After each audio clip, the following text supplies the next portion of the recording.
Ini nangis sih gua kalau jadi Roblox, udah mah diblokir dari tahun lalu kan. Tahun ini masih kena denda juga.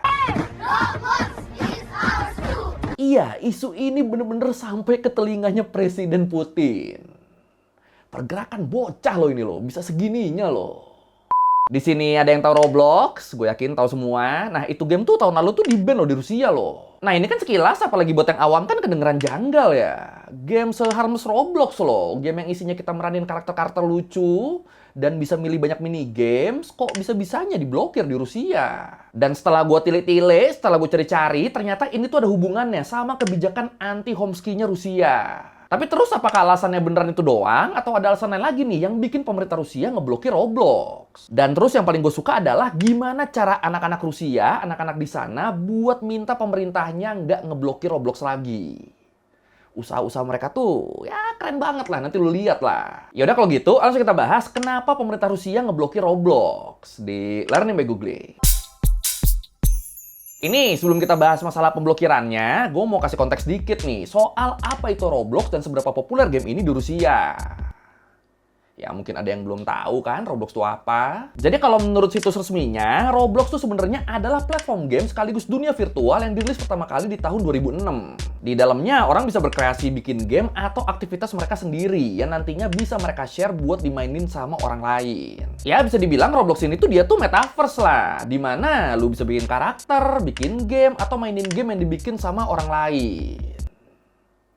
Ya gue yakin lu udah tahu tentang ini lah. Nah, kalau menurut data dari Anadolu Agency, disebut popularitas Roblox itu tuh meledak waktu pandemi COVID kemarin. Ya, kebayang sih, orang nggak bisa kemana-mana kan. Salah satu hiburannya ya main game udah. Dan di akhir tahun 2025 disebut ada sekitar 144 juta pengguna aktif harian Roblox di seluruh dunia.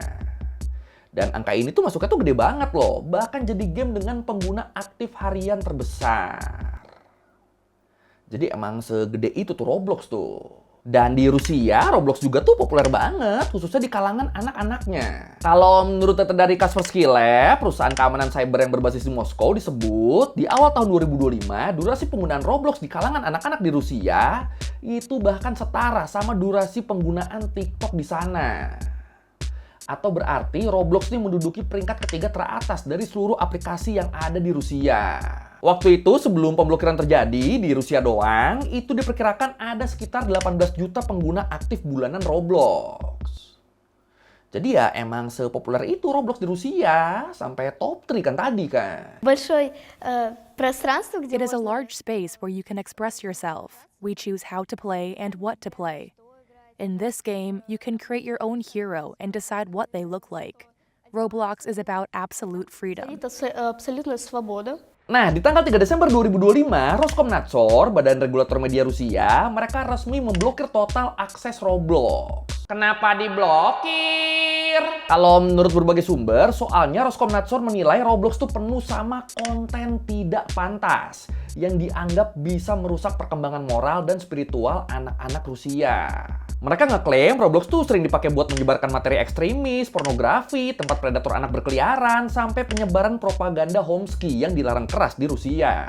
Jadi ya bisa dibilang kebijakan pelarangan Roblox ini tuh niatnya tuh baik sebenarnya buat ngelindungin anak-anak Rusia dari pengaruh buruk dan kejahatan. Dan kalau kita ngomongin pemblokiran Roblox, Rusia tuh bukan satu-satunya ya. Negara-negara lain yang ngelakuin ini nih juga ada.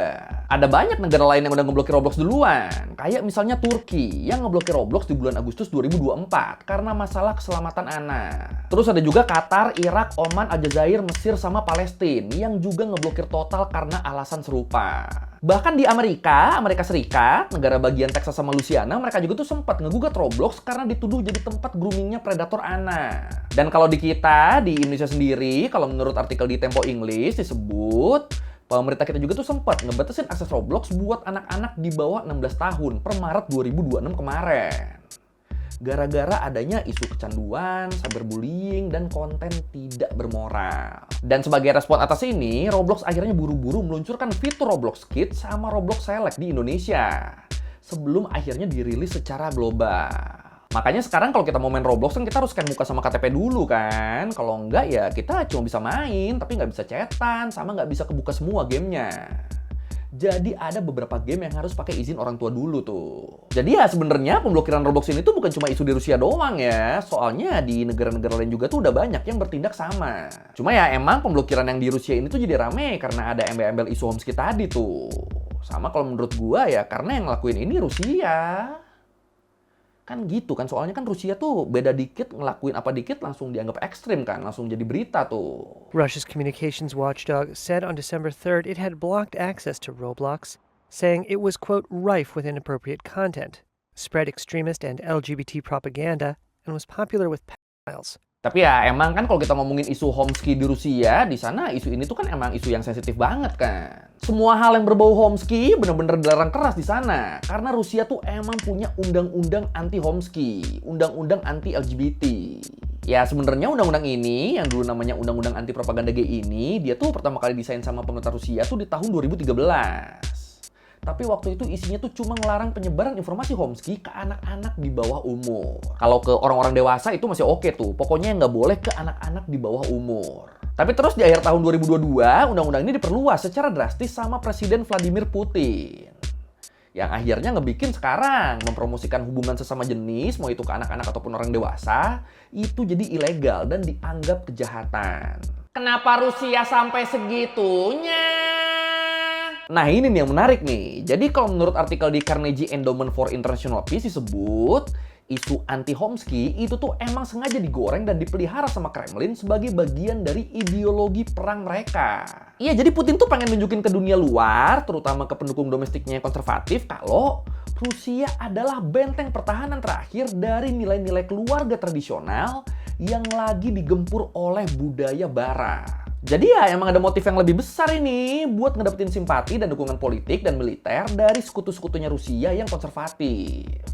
Dan ini penerapan aturannya, penetapan undang-undang anti homesky-nya nih nggak main-main loh. Ini buat ini kita pakai contoh kasus deh. Nih kalau menurut The Guardian, pengadilan Rusia mereka tuh pernah ngedenda satu pria cuma gara-gara ngepost foto bendera pelangi di akun sosmednya. Bahkan yang lebih ekstrim nih, pernah ada satu cewek di kota Nizhny Novgorod yang ditangkap polisi dan ditahan selama 5 hari. Cuma gara-gara dia pakai anting berbentuk kodok dan berwarna pelangi.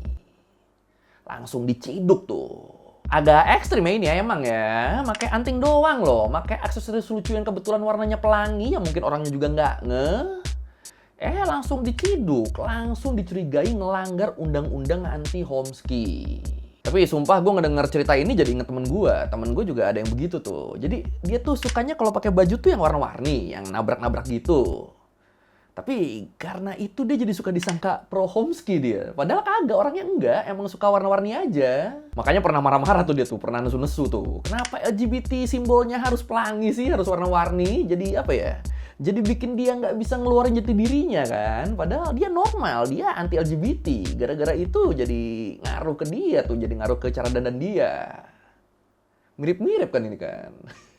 Dan isu anti-homesky ini jadi makin panas di awal tahun 2026 ini. Kalau menurut rilis resmi dari Amnesty International, di bulan April 2026 kemarin, pengadilan Saint Petersburg, mereka resmi melabeli jaringan homesky Rusia sebagai organisasi ekstremis. Makanya aparat-aparat di sana mereka mulai merazia klub malam, menyensor buku-buku sastra, sampai maksa platform streaming film buat bayar denda senilai jutaan rubel gara-gara nayangin konten homesky. Dan akhirnya ini imbasnya kena ke Roblox juga. Di tengah pemblokiran mereka, pemerintah Rusia sempat ngejatuhin denda sebesar 8 juta rubel ke Roblox karena dianggap gagal ngehapus konten-konten homesky yang dibuat sama usernya. Ini nangis sih gue kalau jadi Roblox, udah mah diblokir dari tahun lalu kan. Tahun ini masih kena denda juga. Nina Ostantina is a lawmaker in Russia's lower house of parliament who supports the Roblox ban. By using negative content, they try to involve children in these activities. I do not see any other purpose. Otherwise, the producers of this game would not be interested in it. Nah, tapi terus yang menarik dari kasus pemblokiran Roblox di Rusia ini adalah respon anak-anak di sana waktu mereka tahu kalau platform game kesayangan mereka udah diblokir. Ya, jadi waktu pemerintah Rusia secara resmi ngeblokir Roblox di akhir tahun 2025, wah itu bocil-bocil ura pada kesel tuh mereka tuh. Ya, Roblox ini kan di sana kan udah setara TikTok kan tadi kan. Bener-bener banyak anak-anak Rusia yang tiap hari tuh hiburannya ya main Roblox. Belum lagi Roblox tuh udah jadi ruang bersosialisasinya bocil-bocil ini. Tiba-tiba diblokir ya menangis lah mereka. Dan akhirnya sebagai bentuk protes mereka ngadain demo. Bener-bener ngadain demo. Bener-bener kalau menurut laporan dari Reuters, pemblokiran ini tuh langsung memicu aksi protes fisik yang sangat langka terjadi di Rusia. Kayak di kota Tomsk, Siberia yang terkenal sama suhunya yang super dingin dan bersalju, di situ puluhan anak-anak ditemenin sama orang tuanya, mereka pada turun ke jalan buat ngadain demo. Mereka berbaris tuh di tengah salju sambil megang spanduk buatan tangan yang tulisannya "Hands off Roblox! Jangan sentuh Roblox!" Sama ada juga yang tulisannya "Roblox adalah korban dari tirai besi digital." Terus di internet, hashtag Bring Back Roblox langsung trending di berbagai sosmed di Rusia. Sama diselingi sindiran-sindiran sarkas dari para pemainnya yang minta supaya pemerintah diganti aja udah. Minta pemerintahan diganti cuma gara-gara perkara game. Russia's ban on gaming platform Roblox led to a rare public protest on Sunday. Several dozen people gathered in the Siberian city of Tomsk as public frustration on the issue grew. Visuals provided from protest organisers showed their signs read "Hands off Roblox" and "Roblox is the victim of the digital Iron Curtain." Dan di antara protes-protes ini yang menurut gue paling edan tuh aksi ini nih. Aksi kirim surat protes dari bocil-bocil tadi. Jadi ceritanya, nggak lama setelah pemerintah Rusia ngumumin pemblokiran Roblox, anak-anak di Rusia umuran 8-16 tahun, itu mereka langsung pada inisiatif buat ngirim email dan surat fisik yang diarahin ke Yekaterina Mizulina, kepala Save Internet League, kepala organisasi sensor bentukan Kremlin. Sama suratnya diarahin juga ke kantor administrasi kepresidenan Rusia. Dan cuma dalam kurun waktu sekitar seminggu, Yekaterina Mizulina bilang kalau seenggaknya ada 63.000 surat pengaduan dan protes yang dia terima. Yang berasal dari bocil-bocil di seluruh Rusia. Yang isinya tuh macem-macem. Ada yang curhat mereka jadi nggak bisa bersosialisasi sama temennya, kehilangan satu-satunya hiburan, ada yang ngebantah tuduhan propaganda Homsky. Sampai yang menurut gue paling edan tuh ini, ancaman mereka pengen pindah warga negara. Iya, jadi masih menurut keterangan dari Yekaterina Mizulina, dia bilang seenggaknya setengah dari surat yang diterima tuh isinya tuh adalah ancaman. Ancaman yang bilang kalau mereka, para bocil ini, bakal belajar bahasa asing biar mereka bisa pindah negara kalau tuntutan mereka nggak didengar, kalau permintaan mereka nggak dikabulin. Aduh, kocak banget ya bocil-bocil ya. Dan mantapnya lagi, walaupun keluar dari para bocil, tapi ini tuh bukan gertakan biasa. Soalnya para bocil ini tuh nggak cuma merujuk ke masalah Roblox, tapi juga ke masalah aturan pemerintah yang malah mengekang hak dan kebebasan anak-anak. Bahkan nih, bocil-bocil ini tuh mereka tuh nggak ragu loh, ngecap kebijakan ini sebagai bentuk tirai besi digital yang berusaha mengisolasi mereka dari dunia luar. Sama terus mereka juga ngasih saran ke pemerintah, daripada main blokir seenaknya, mending pemerintah fokus ngefilter konten yang dirasa berbahaya aja, udah. Nggak usah Robloxnya yang diblokir. Saran yang menarik ini, masukan yang oke ini. Bahkan ya, saking banyaknya surat yang dikirim sama bocil-bocil ini, isu ini tuh sampai ditanganin langsung sama level tertinggi pemerintahan Rusia loh. Iya, isu ini bener-bener sampai ke telinganya Presiden Putin. Pergerakan bocah loh ini loh, bisa segininya loh.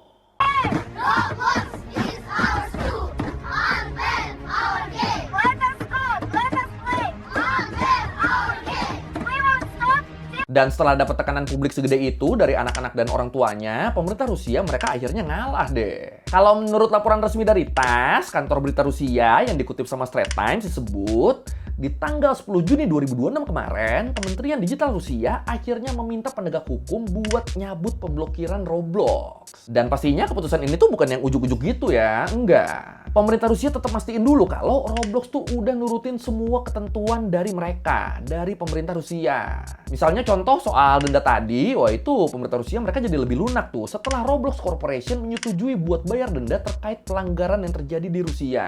Terus dari Robloxnya sendiri, mereka juga kan akhirnya kan memperketat sistem moderasi konten mereka kan, ngebatasin ruang obrolan, dan ngerilis sistem filter yang didasari klasifikasi usia.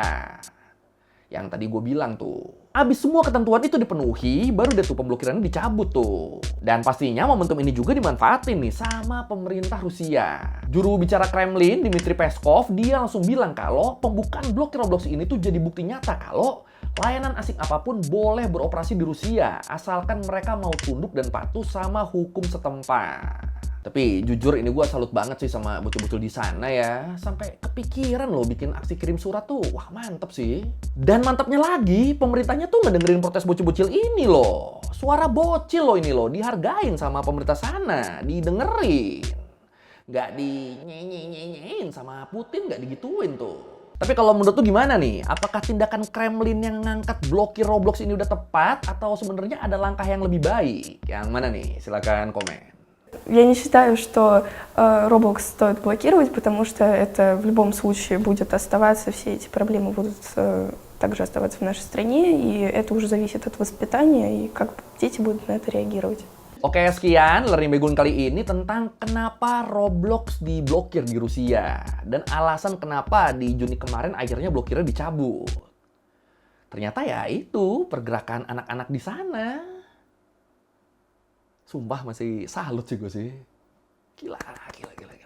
Ya, kalau lu merevisi udah salah, atau lu mau nanya, atau lu mau nambahin video, tulis di komen, kayak biasa. Sekali lagi, jangan lupa like, comment, subscribe. Bye.